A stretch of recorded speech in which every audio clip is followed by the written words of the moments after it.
Welcome to our next webinar on entitled Practice Corner, Peer Learning Activities and Shared Methods and Practices.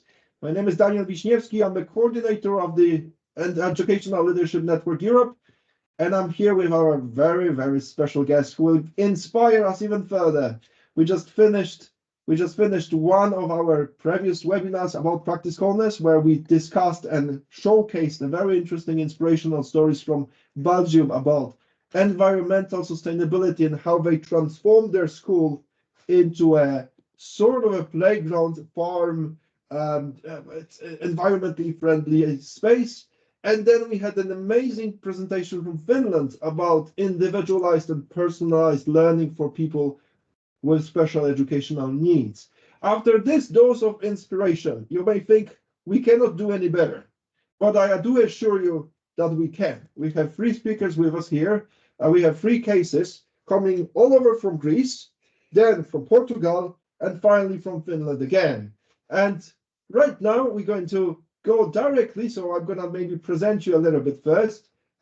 First of all, we have Konstantina here with us from Greece, from Palladio School from Greece. We have also with us Emiliana from Colégio Novo da Maia in Portugal. And we also have Ulla, and that's a Finnish last name, Saastamoinen from Eastern Finland Teaching Training Center. Ulla, forgive me for my pronunciation. Thank you very much for accepting the invitation to our practice corner. It's lovely to have you. Now, we're going to Konstantina first. Konstantina, you're calling us from your classroom, don't you? Yes. Good morning, everyone, and thank you for this opportunity to share our experiences in the program. Honestly, it's really amazing. Can you tell us, so just to give you an introduction to this, you're using artificial intelligence principles in early childhood and care. Can you tell us something about that? Yes, of course. First of all, let me introduce myself. My name is Konstantina. I'm the headmistress of the kindergarten at Palladio School in Athens, Greece. Our school, with a rich history spanning over 100 years, has long been dedicated to promoting innovation and 21st century skills. Our teaching staff is well trained in educational technology and shares a vision of preparing our students to become global citizens and future leaders. We were among the first schools in Greece to integrate iPads in primary school classrooms, implementing a one-on-one deployment as far back as 2012. We are proud of our student teams that actively participate in competitions such as robotics, mathematics, physics, and coding, some of them representing our country in international contests. Covering grades from kindergarten to grade 12, we have a concise STEM curriculum that spans all levels over the years. The introduction of artificial intelligence and machine learning principles into our preschool and early years programs is an ongoing process and a research-driven objective. This gains more value in the current school year after the release of AI agents to the public and their profound impact on education. As we'll see in the next video, we initiated a 15-week series of lessons for our kindergarten students aged 5 to 6. There are 8 lesson plans delivered over the course of 20 school hours. The primary goal of our AI-oriented early education program is to introduce foundational AI concepts to 5- and 6-year-olds in an engaging and age-appropriate manner. The current school year is a pilot year for us, since we are developing strategies, designating goals, structuring lesson plans, and evaluating practices in the classroom. We focused on the kindergarten and a total of 29 children, divided in 2 groups. Our kickoff activity involved assessing students' prior knowledge through conversation, narration, and questions. Many children already have some exposure to robots and artificial intelligence from movies and video games. Next, we conducted a series of lessons on coding to demystify the idea that robots work through magic. We introduced procedural programming to the children by using first a physical and then a graphical interface, allowing students to build instructions using blocks. Following this, we introduced children to Luna, a friendly classroom robot capable of interacting with them and performing tasks such as face recognition, picture classification, and conversation via the ChatGPT interface. This activity exposed them to the concept of generative AI. Our technical department has developed custom-made apps designed specifically for this age group. We wanted to introduce the concept that we can provide instructions to the machines and request them to generate original content tailored to our requirements.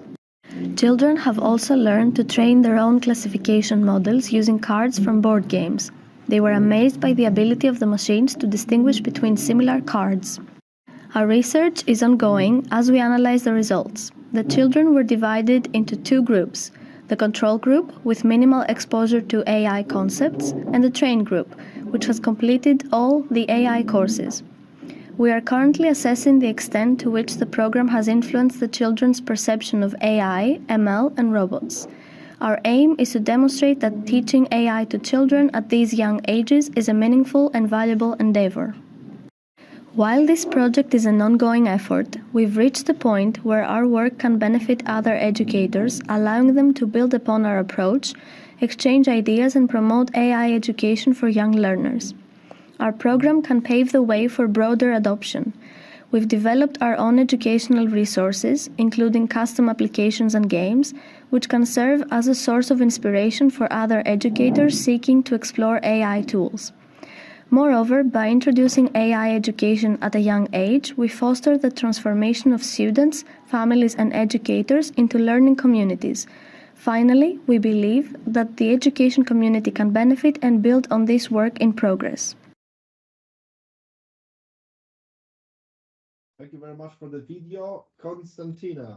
I must tell you, I'm really impressed by what you guys do in this school. My first question is, how can really artificial intelligence go? So you're showing us a lot of robots and kind of children playing with robots, but the question is there an added value? How can artificial intelligence foster learning in your school? How do you do that? How is that useful for the small children?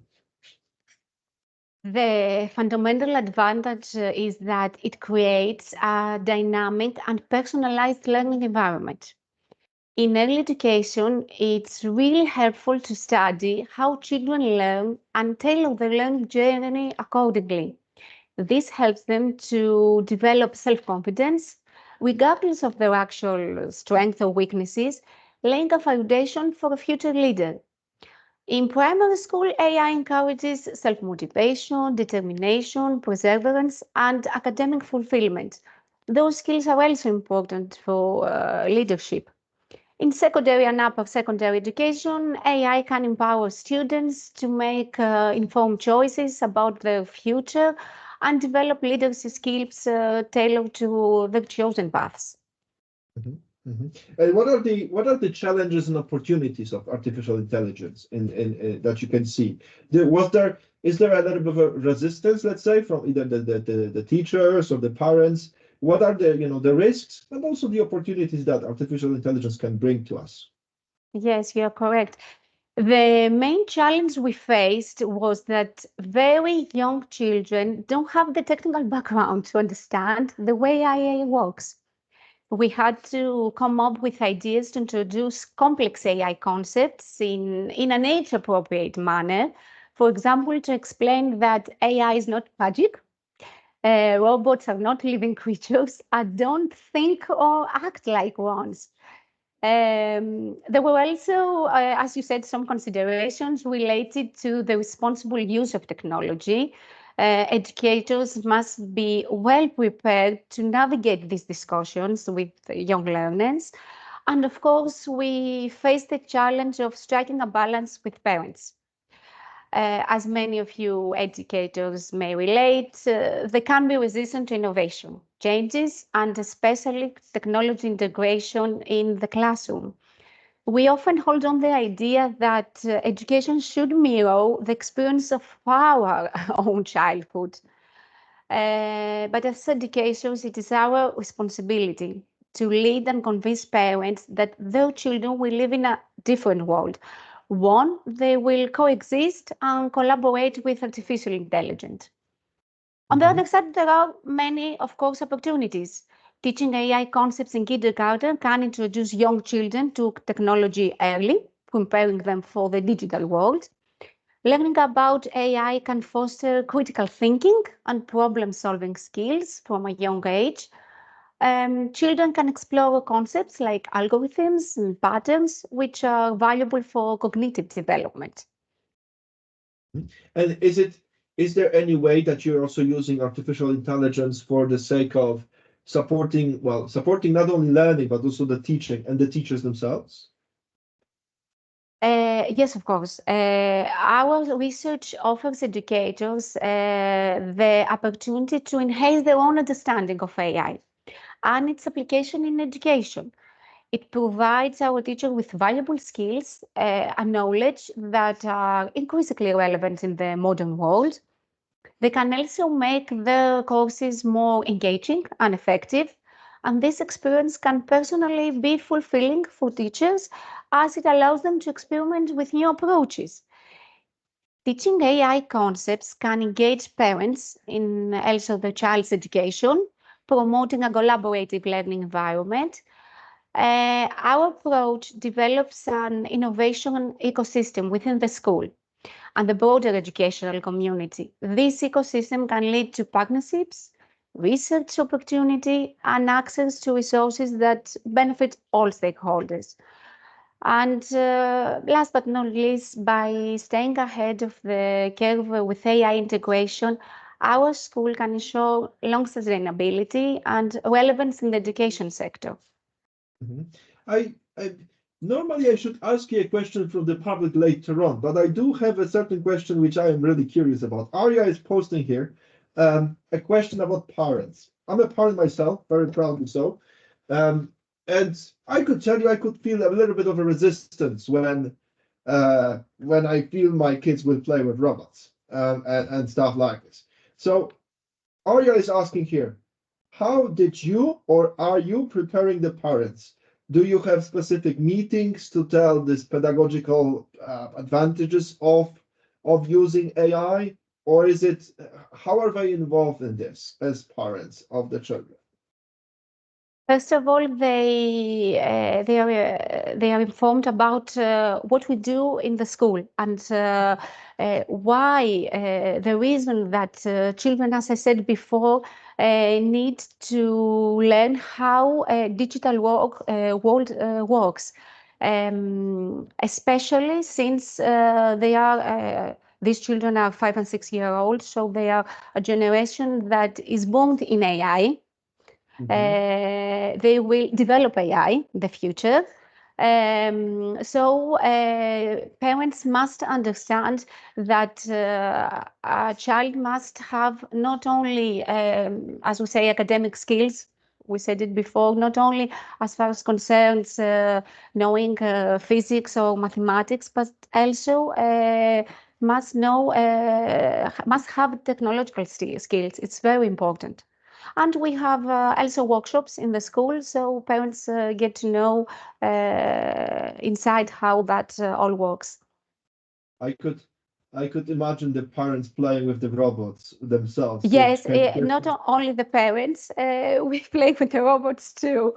It's very interesting. It's a new world for us. We are kindergarten teachers, so it's very nice. It's very interesting indeed. Thank you very much, Konstantina, for this case. We're going to come back to you with the questions later on, because there will be a questions and answers session later on after all the presentations. We're moving now to Portugal. We're moving now to Emiliana Alves from the Colégio Novo da Maia. Emiliana, thank you very much for being with us, first of all. Thank you for having us. Emiliana, your story is different. Your story is about bringing personal development into school setting. I think that's an incredible topic. One of the reasons, one of the reasons why I started working in civil society in NGOs was because I was lacking personal development trainings in the school context. When I left university, it was around 2010, so it was ages ago. I felt that one of the reasons why we have had so much unemployment among the youth was because young people were finishing their studies and they sort of felt, I have no idea what I'm good at. And that's, I kind of identified as a need for personal development. We're kind of not looking into ourselves to kind of discover what is it, what is that, what are our strengths really. And the classic academic education does not really provide this. So can you share with us your story about, Absolutely. about the personal development training that you have introduced into your school? So the BU Plus project is actually born from the need that we also felt that we had to somehow balance the hard skills that we were teaching at school with the soft skills that the 21st century requires. This project is literally born because of that. And we felt that we also had to help our students to develop as a whole. Throughout time, school was, too focused on developing the students' hard skills, worried about teaching them history, maths, geography, and whatsoever. And we felt, we felt as an institution, as teachers, that when they left us, there was something missing. Having this in mind, we also feel that it is our role to prepare the students and provide them with the necessary tools to become capable citizens in such a challenging and constantly changing world. And so this is how and when the BU Plus project was born. So as you can imagine, being a very big school, we have different levels. As you can see here on our screen, our school starts in kindergarten and we go all the way up until secondary school. So when we start with the students in kindergarten, the project exists as well, but with a different name. We call it in Portuguese emoções, which in English would be emotions. And this is when we start preparing the students or the kids, because they are still not students at this age, to deal with these new feelings, with these new emotions that they have to deal with. We know that when they leave the homes of their parents, they are very comfortable. They are in what we call a bubble, and then they are going to the kindergarten, and we have to prepare them to start dealing with different people. We have to teach them how to deal with frustration, how to deal with winning, with losing, and preparing them at this age. Of course, at this age, we will not be focusing on the same skills that we will focus later on as they grow up, but we do start at an early age. So this is actually a project that is present at our school throughout all the levels. When they move up to the first cycle, which for us here in Portugal is between the ages of 6 to 9, they have a different project, which is called Crescer. In English, it would be something like growing up. And this is when we see a slight change from the little kids that they were in kindergarten, and now they have some responsibility. They start having to deal with different teachers, different subjects, and we have to prepare them because the change is something that they're going to have to face and deal with throughout time. The BU project actually shows up a little later in what for us is the second and the third cycles at the secondary level. For us, the second cycle starts at the age of 10. So the age of 10 is actually quite a challenging age for us. Even though they do not change schools, they do have to deal with lots and lots of different teachers because they also have different subjects. So we do worry about giving them not only the hard skill tools that they're going to need, but the soft skills as well. Empathy, learning how to deal with time management, resilience, resistance, and we do work with them on this. So the BU Plus is also a project that focuses on different things here in the second and third cycle. Later on, we add the skills for life, and here in the skills for life, we're going to focus more on more practical things that they're going to need throughout lives, like learning how to deal with taxes, how to deal with budgets. So we focus on financial literacy, we focus on sexual education, and we also focus on politics. Moving on a little, and as I said before, we try to use the project as a whole. So we don't just focus on one thing, we focus on different things. Emotional management is actually something that we do worry about a lot. Nowadays, we know that children are used to having a lot, and we have to prepare them to deal with the real life, in which we know that things are not as easy as they are when they are at school, because again, school is kind of a bubble for them. Emotional management is very good. And we do focus on mindfulness. We worry that they learn how to make decisions, but make them aware of the consequences that they will have to deal and face, regardless of the decisions that they make. In addition to this, we focus on helping them to choose the best path for them. We know that sometimes they do take a degree and they will not use it throughout life. So the ability to adapt and adjust is something that we also have to include in our vocational development. We have to prepare them for the fact that they might decide to do a degree in electronics today and that they are not going to be using that tomorrow. Social and emotional skills, I think that they are also a key factor in anyone's personal development. We live in a society. I usually tell my students that we don't live isolated on an island, so we have to deal with different people that have different beliefs from ours, and that's fine. So respect for social and emotional skills is also something that we teach them, and we hope that they actually leave the school learning how to respect others for what they are and to respect themselves. Because I think that this is also very important. They have to learn to accept what they are, who they are, and integrate that into today's society. Definition of goals and values, and this goes back to what Daniel said at the beginning. Sometimes when we were younger, we left school, and even we left faculty, and we were not ready. Where do we want to go? And so for this, we teach them to look at where they are now, how they can get to where they want to go. Okay, so this is obviously not something that is instant. This requires a whole process of thinking, making decisions, rethinking their decisions, making changes, and that's fine. So we teach them that it's okay that they have a goal today and tomorrow it's not the same goal, but they have to learn how to adapt and adjust. And all in all, I think that this actually culminates in a very holistic development. So we try to focus on all these things in order to help them to develop as human beings. Having this said, let's move on.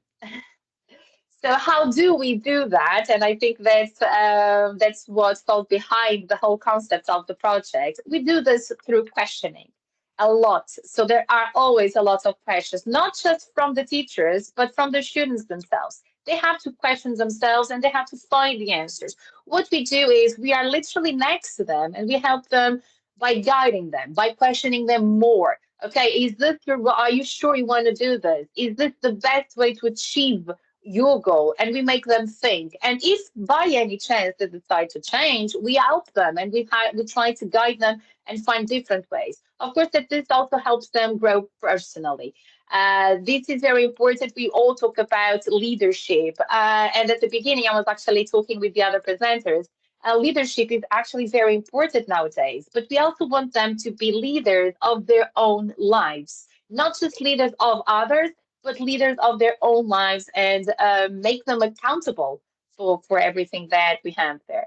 Of course, that this requires a lot of discussion. And when we think about the discussion, we also help them guide and find solutions for the projects for life. Again, they are very young when they leave us. So I'm talking about the children and teenagers that will be 17 and 18 years old. They will probably change, and hopefully they will. But what we want to is to provide them with the necessary tools for all of this, so that when they are stuck with a problem, they know how to solve it. From a more practical thing, the project is conducted by both the teachers, psychologists, and delegates. So what happens is that usually in the month of July, because here in Portugal is a month that we do not have classes, so we are already preparing the next academic year, we all gather together, we discuss, we think about what we're going to do next year, what went well, what we need to change, because this is also a learning process for all the teachers and for everybody that is involved in the project. And so we do question ourselves if what we did was the best way, did it work, we get the outcome that we wanted. We planned the year. And when I say that we plan the year, don't take me wrong. I don't mean that we have to follow the planning thoroughly, because things happen, and this when we require adaptation and adjustment from students, we also require it from the teachers and the psychologists, obviously. But so that we know, when we have the BU plus classes, the classes are conducted by the head teacher of the class and by a psychologist. So we are both present at the class, and we are both there in order to help them question whatever it is that we have to decide today. And we always come up with a problem that they have to come up with a solution, and we try to make them think about what they're going to have to face in the real world. And I hope that I didn't take too much time, and this is our BU Plus project. Thank you very much, Emiliana. Honestly, it's very, very impressive. It really relates to, and it's very close to my heart, as I said. In the past, I was really much interested in this topic indeed. How can we really combine the non-formal, informal learning into the schools and personal development practice? As I think this is, well, it's key really to understand yourself before you even, get academic skills. So thanks a lot for that. I have a number of questions for you. I can maybe try. We have before the questions, we want to show the very short video on this as well. So maybe we can shoot the video first, and then we go with the questions.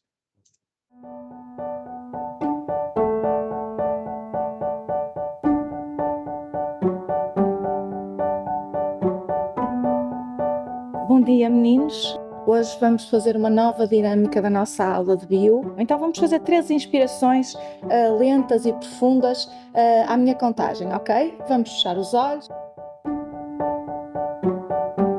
Hoje a nossa atividade tem como ponto de partida a exploração das ferramentas que nós fomos trabalhando ao longo desta caminhada no BioPlus. Temos esta mala de viagem que irá guardar todos os objetos, portanto cada um de vocês vai ser responsável por colocar um objeto que foi indispensável para o vosso trajeto.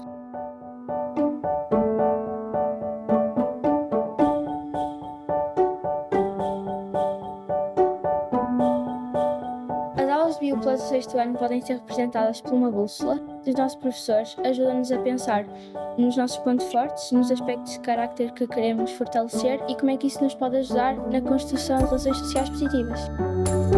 As aulas BioPlus do décimo ano podem ser apresentadas por um mapa, pois o BioPlus permite-nos determinar o nosso destino e permite-nos sermos resilientes na resolução de vários obstáculos, como o grande desenvolvimento do nosso crescimento pessoal.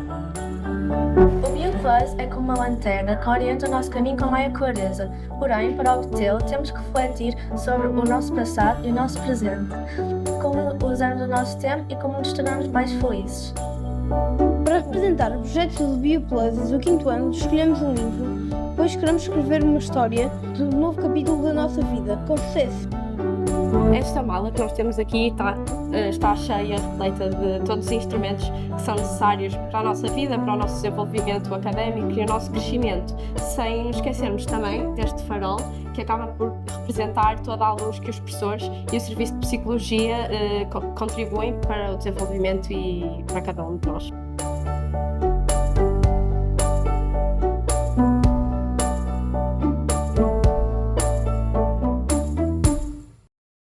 I just wonder what I would put in that box myself right now.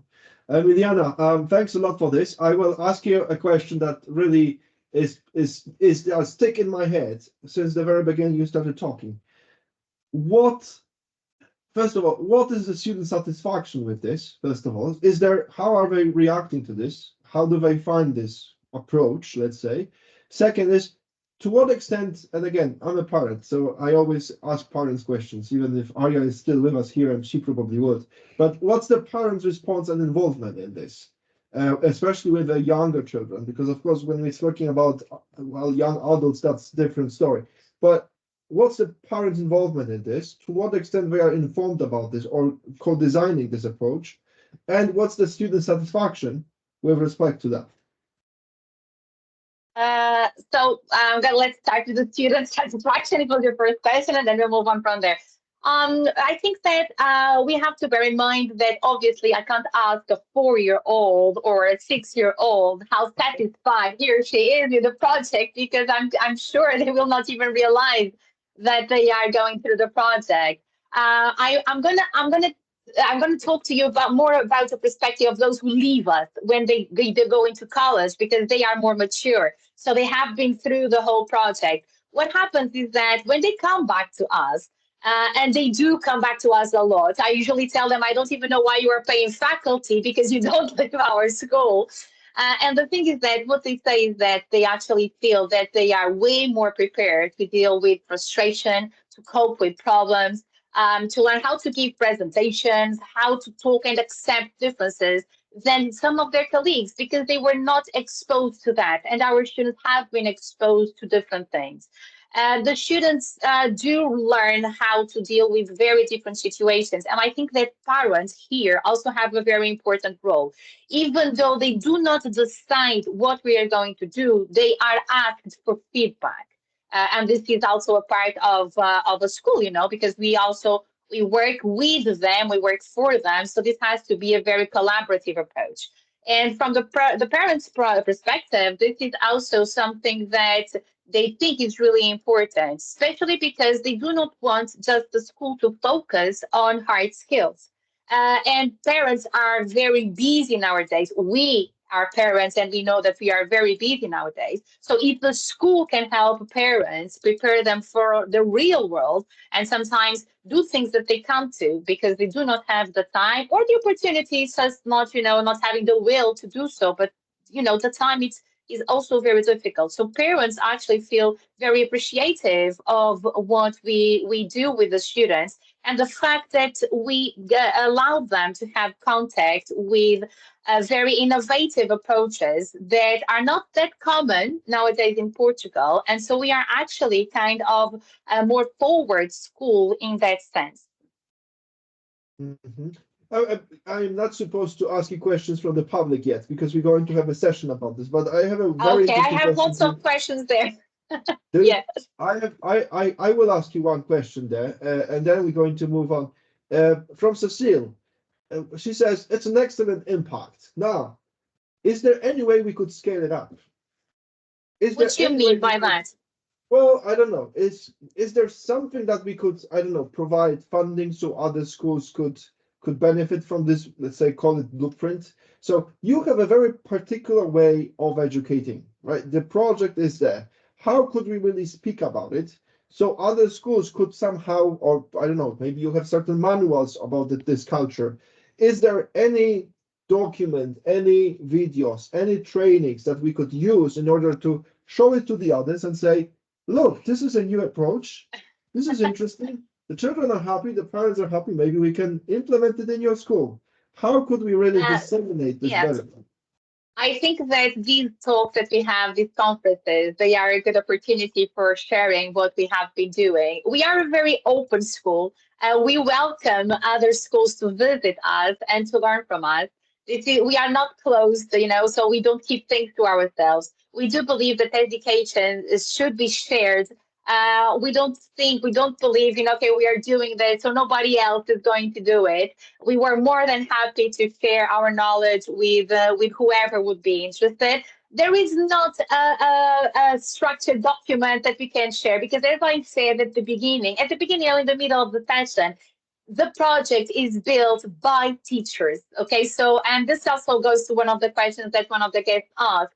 We build this project, okay? So the school asks us to do this. So this is something that we all commit to doing, and we are more than happy to share and to provide some insight and some input into how actually this can be moved on to other schools if that is the case later on. Thank you very much, Emiliana. I'm going to close this discussion with a comment from the chat. There is a comment from Michael here. Hard plus soft skills equals life skills. These life skills are for life. That's the future. Thanks a lot, Emiliana. We're moving through to Finland with our last example of inspirational story here. We are here with Ulla, and she's calling us, I assume, from the school, apparently. So Ulla, thanks a lot for being with us. Your school specializes in team teaching. Can you tell us a bit about team teaching? Yes, of course. So hi to everybody. I'm Ulla Saastamoinen, working in the University Teacher Training School. As I think everybody already knows, in Finland we have the Teacher Training School. So all the teacher students are also practicing in a school which is next to university or where we have the teacher educators to work here with them. I'm one of those, and I'm also doing my PhD concerning the well-being in learning in flexible learning environments, students' well-being. So that's why I'm here today from our team. Behind me, you can see some of my teammates, Matthias, who is there counseling the teacher students. There is also one 4-year-old kid, even though I'm teaching the 6th graders who are 12 in Finland, but we have a kindergarten strike today in Finland, so it's my daughter. So that's why I have also switched the camera off sometimes. This is the classroom where we have started the team teaching. Here is our kitchen, and we were sitting here next to the kitchen table with the cinnamon buns and coffee and thought that, okay, for the future, what kind of skills would the pupils or the students need? And we were concerning the 21st century skills and those life skills, which Emiliana was just talking about. And we realized that, okay, we need to do something else than just be in our classrooms and close the doors. So we decided to work as a team. And because it's the university school, we also decided that we need to do some research for it to see the effects and also to see how it works. And we have some evidences then to tell the teacher students, for example. And we started to plan the pedagogy first. We got the new classroom where we were involved in designing. And after that, when we started, we have learned through different kind of failures, but also we have had a lot of success. And this is how we work today. And we have been educating people for this. We have been talking for the school leaders. How does it affect for the school? What do we think that it's good for teachers' well-being and so on? And we are developing it all the time. Hi, welcome to our class. In our learning community works 5 teachers and 65 6th graders. Let's meet the teacher team.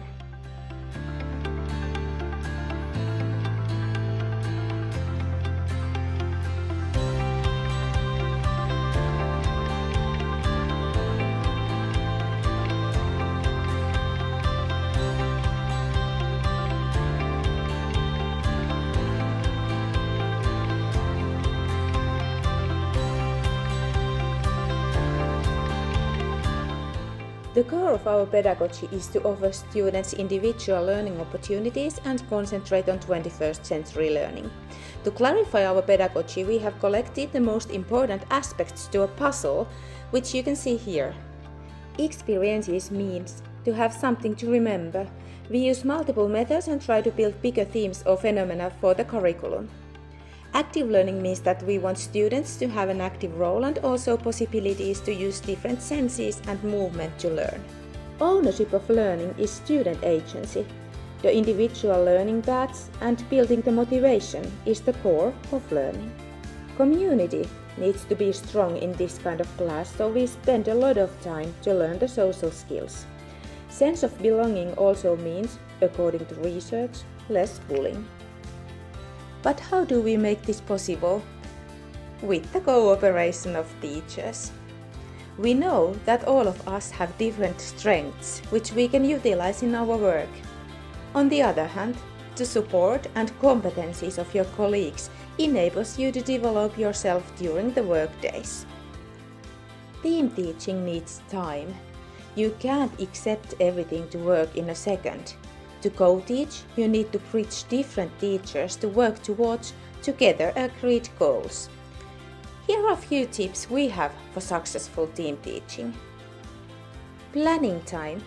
To share your thoughts with colleagues, have a weekly reflection how we are doing, to tell your concerns and get some support, agree, sometimes also disagree about the work-related matters. Support from the administration. To have trust on your team, possibility to arrange time and place to develop your teamwork, and to have support in challenges. We also find some unofficial pizza night or a coffee break together important just to chat with your colleagues. And last but not the least, be yourself. Use your strengths to benefit the students and also your team. Do not hesitate to ask help from others. Take care of your teammates and be reliable. And have a good sense of humor. And remember, you never walk alone. You're here to that. You never work alone. There's always people around you. Ulla, I have questions for you. So, first of all, you've managed to build a so-called a team teaching, which is very different than our conventional approach to it. Now, how different is it really? So how do you really do that in practice? It is mentioned a little bit in the video, but how does it really look like in practice?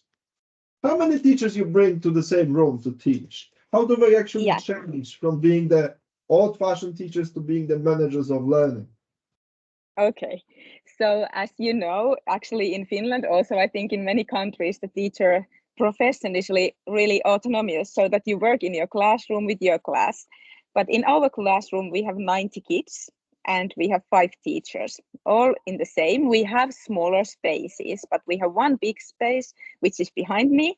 And after that, we can also share the kids to different rooms and so on. But it means that we plan everything together. We can have 2 teachers here with the 40 kids, and then we can have 10 kids with a special education teacher or 1 classroom teacher. It depends what we are studying. And because we do the phenomenal learning, so we don't have subject, it means that we can also plan it by strengths of the teachers. For example, I like to do the active learning, so I can use the exercise wall over there, or my colleague Mika, who is really good in ICT or in the virtual reality classes with those kind of things, he can do that, but he can also tell me to do it. So I know that I also have a support behind me if something goes wrong. It means we plan together, we teach together, we evaluate together, and we are also trying to give these possibilities for the teacher students. Okay, and what's the response of the key stakeholders? I don't know. I could imagine to what extent you need to be independent from decision makers, like local governments or government in general. What's the involvement of, let's say, parents themselves? How do they react to this way of teaching? Are they friendly and sympathetic to it, or is it too new and they are sort of scared of it? As we know, maybe from the research, that everybody has their own school memories, and those are really strong. So everybody thinks how I was in school, and we kind of assume that it might be something similar nowadays. But normally we start with a new class so that we invite all the parents to watch. We have a parents' evening, which is held by the kids. So they are showing what they already know and what they can do. And our goal is that the parents can be involved in many, many ways. We have a lot of happenings which we are arranging with the kids. It's for the smaller students in our school, or it can be, for example, for the people who live nearby the school. So they can come here, they can bring the families. It can be about the ICT, about the reading. We also had an opera with the Finnish National Opera. So we are trying to involve them for everything. And for example, now we are going to have a trip with all the 6th graders. So they are helping us all the time to get the money and to find the place to go and so on. And so parents are really, really important for us. I have one more question. So imagine, I mean, in this room you have many practitioners, decision makers, you have people that actually lead educational systems or educational institutions. Now, if you would have to present to them the team teaching as a valid methodology of managing learning process, how would you do that? What would you tell them? Is it like something like do not be afraid? Yeah, never be afraid of that. I think the first thing is that we always need to think what the kids need to learn for the future. They are those who are going to be leading the community for us. And for that, one teacher might be not enough. We need so many skills. The world is changing so fast. As we heard from the previous presentations, everybody needs to have the personal growth. We need IE, all kind of technology. So we need each other also in schools. And it's for the educational leaders, I would say that just enable it. You can give the possibilities, you can support it, you can make the structure so that the schedules are capable for the team teaching. And after that, just support the teachers. And if they need help, be there. That's how our principle works. Thank you very much, Ulla. Thank you very much for these presentations. Now I'm speaking to our viewers. The floor is yours now. You can ask all kinds of questions. I already see a number of questions here in the chat.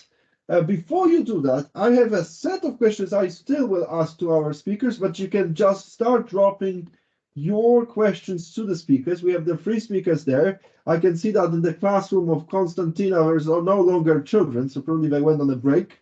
But that's very good.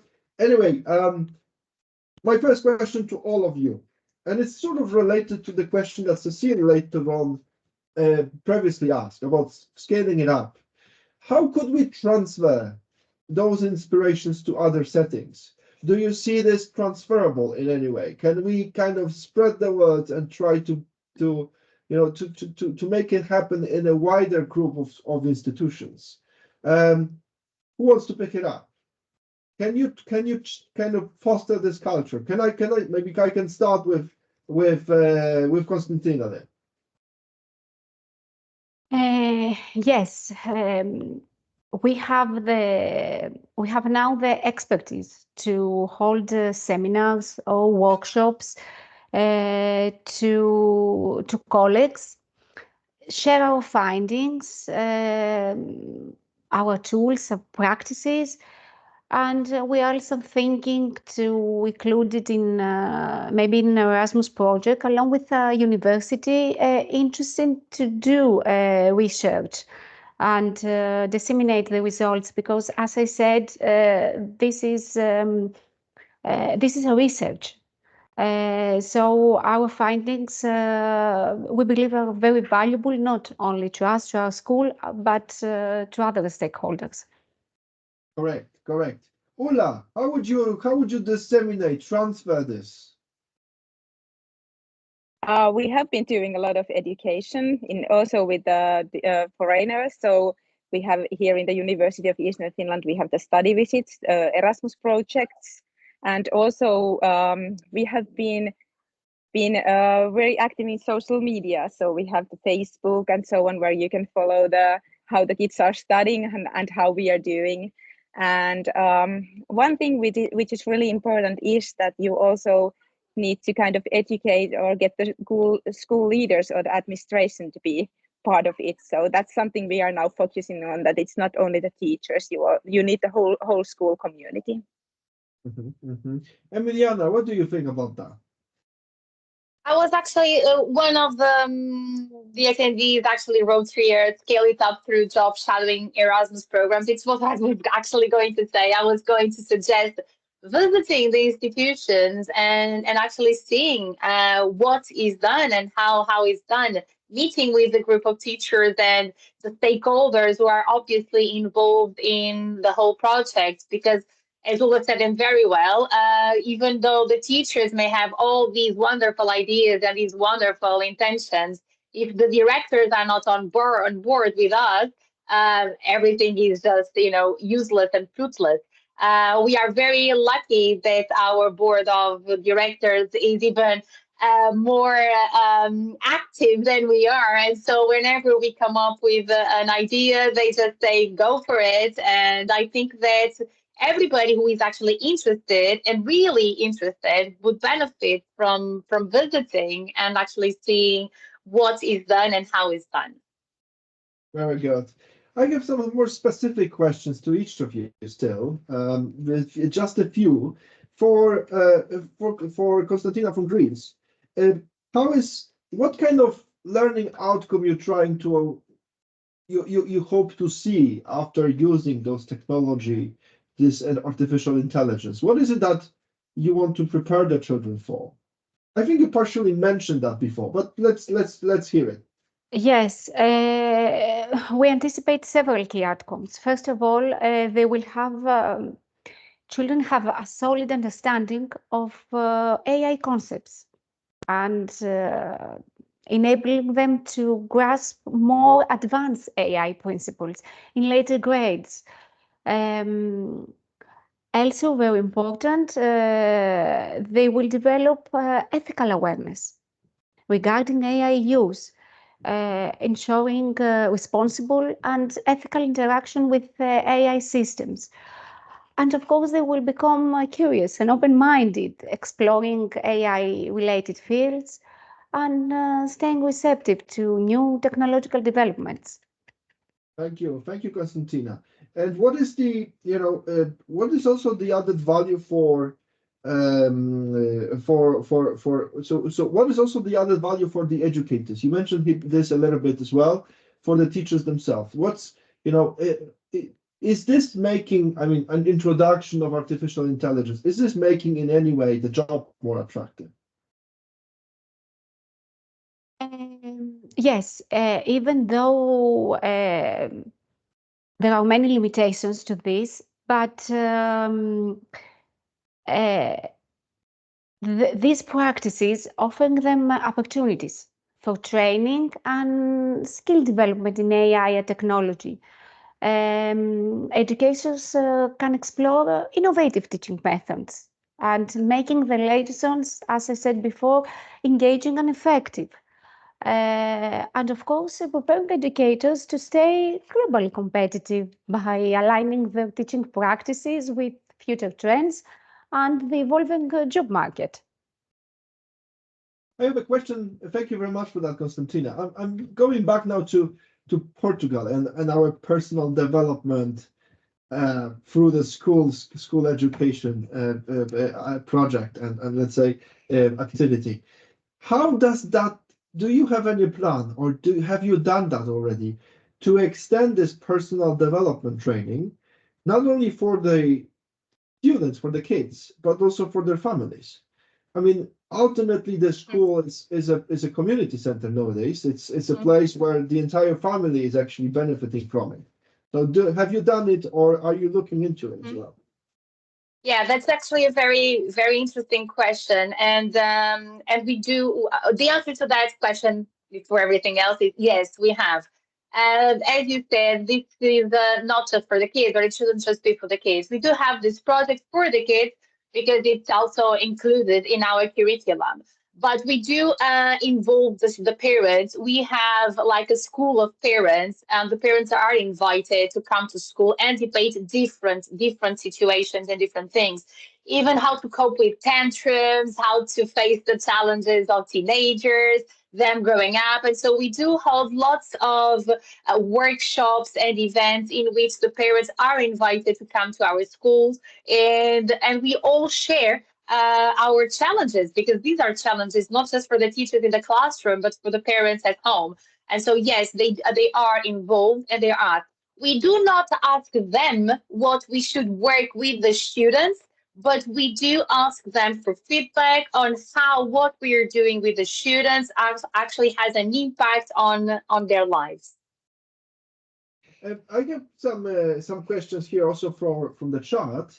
I have a question here for Ulla as well, about the that comes here from well, first of all, it's a comment that your team teaching is actually a very interesting approach that can actually support the profession in many ways.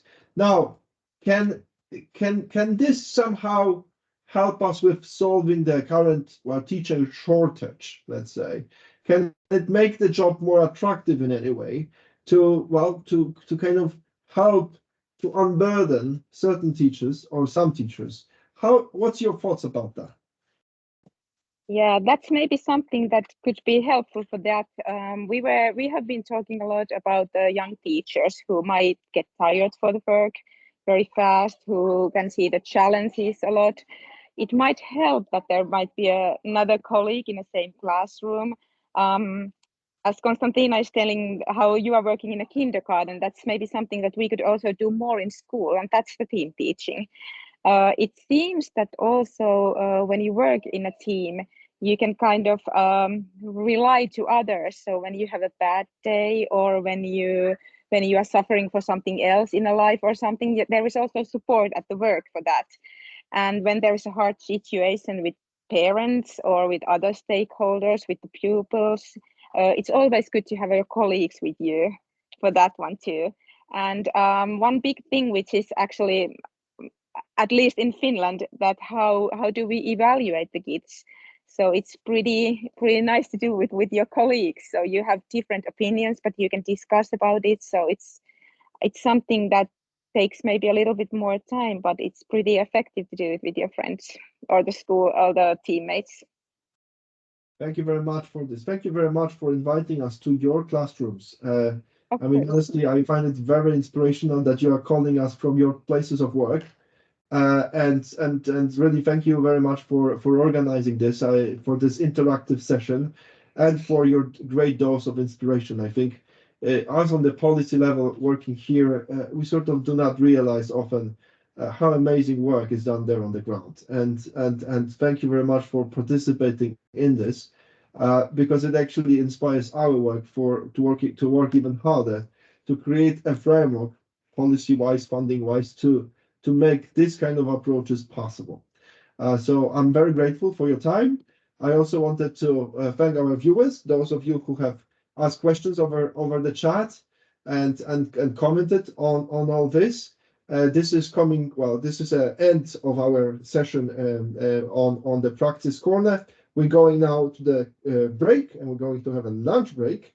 Afterwards, after lunch, we're going to have an interactive workshop, empowering STEM through creative writing labs, that is led by the European School Heads Association. So it will start, as far as I remember, at 2, is it? 1:45. 1:45, I was told. It's at 1:45. So you can grab your lunch, stay with us, and after lunch we're going to have a workshop. Let's see how this works. About, again, a workshop that is about STEM, empowering STEM through creative writing labs. I'm really looking forward to it. In case you have not registered yet, you always have to register. That's key. Our staff have just posted a link to it. So in order to get a link to join, you need to do that. And yes, we see each other at 1:45 sharp. System. Well, I would say in Polish, I would say smacznego. So enjoy your meal, and I see you after lunch. All the best to you.